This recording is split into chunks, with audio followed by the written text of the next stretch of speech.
Hey everyone, how are you doing? I am back with another book, except this time this is a book that I had already read before.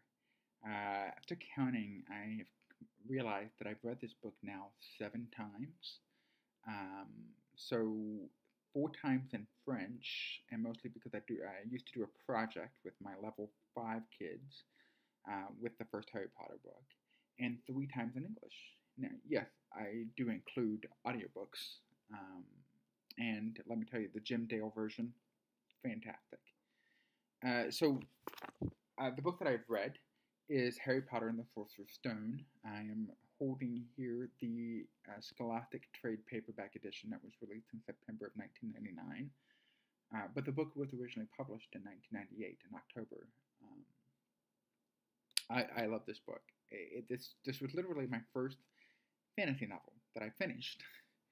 I tried reading other fantasy novels about wizards and dragons and trolls and giants, but I always had trouble reading them because I couldn't bring myself to accept that what I was reading was true. And that's kind of what I go for, what I look for. The great thing about Harry Potter is that you were introduced to the real world, and then you discover everything with him. I learned the names of the different spells and objects and people with him. And as he can't believe what he is seeing, I can't believe what I'm reading. But we go through it together, and that, in my opinion, is great writing of a fantasy novel for someone like me. Um, I generally tend to go toward the mystery, and these books do include mysteries too, so it made it a little easier for me as well. It gave me what I liked in a world that I'm not most comfortable with, so that was also a plus. In the Harry Potter series, there are 7 books. Each book for each year that you spend at the School of Witchcraft and Wizardry, Hogwarts.